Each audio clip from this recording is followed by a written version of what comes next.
Hi, Ruthless Veiler here, and I'm here to help you with Pandora's battery and Pandora's memory stick. I provide 5 links on the side in the video description. Please read it on the links you will need.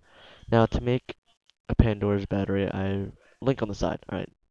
Okay, so first question, do you need custom firmware or 1.50 firmware to make a Pandora's battery and memory stick? Now, in this video, this is provided by ZZK2001. It'll be a little harder to make, and you need an older model battery, but you don't need a custom firmware 1.50 firmware.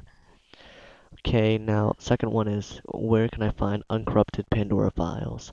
Right here on Mega Upload, 3.71 M33-2 is currently available, even though it's not super new. It's not corrupted. Turns out that the 3.80 M33 is corrupted and it breaks PSPs. Now, when I was creating my magic memory stick, it didn't work for some reason, so I figured out that the .bin file is the image has to be installed onto your computer. So you need to download Power ISO. So this is the link, just download it, and then open up your Pandora's memory stick and just copy the files onto it again, your memory stick, so the image will be installed. Now, if you can't even access the files, it's because you don't have WinRAR extract. To download it, here's a link right here.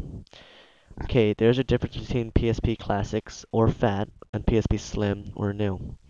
Okay, so the difference is because the PSP Slim, it takes more logical memory, but the PSP Classic has more physical memory. Now to deal with this, you need to download Corley's Tool 149. What this is it's made specifically for the PSP Slim, and you can also use it on the PSP Classic.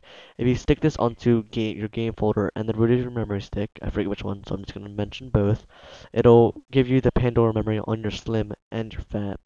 It will guarantee that you will unbrick your PSP or install custom firmware or official firmware. Okay, now there's a couple of things that you have to take precautions about when installing. You have to do this at your own risk, as ZCK says it. Okay. Now, if smoke comes from your battery, it's chargeable, but as soon as you stick it into a PSP, the charge goes to 0%.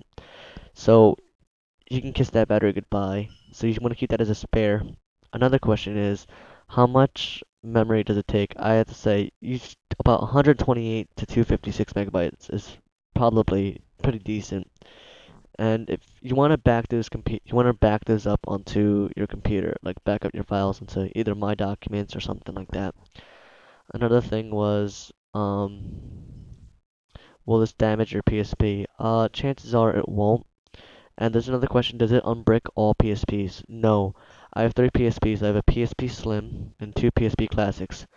During a couple of years ago, when I first got my PSP, my first one, while I was updating the official firmware, I turned it off because it was a storm and so my power went out. So I turned it off. So when I turned it back on, it was bricked. So now Pandora battery exists. I was able to install custom firmware and unbrick my PSP Slim because I bricked it doing something stupid. Even I can mess up.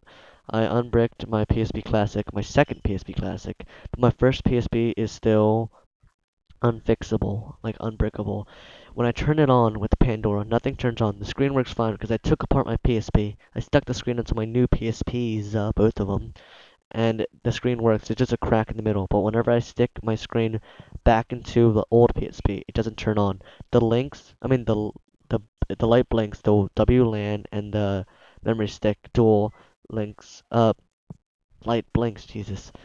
And so it doesn't unbreak all PSPs. And occasionally when you do unbreak it, it'll take you to a blue screen of death or a red screen of death.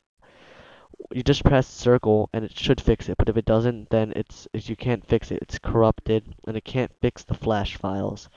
Another thing to take precautions with your PSP is back up your NAND. Your NAND would be your flash. Just save it. I have it right here.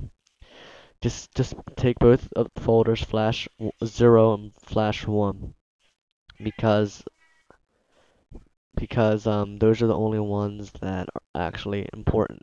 Okay, it's in backup and NAND.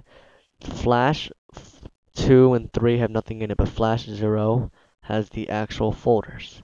It has the updater, the net, the actual XMB.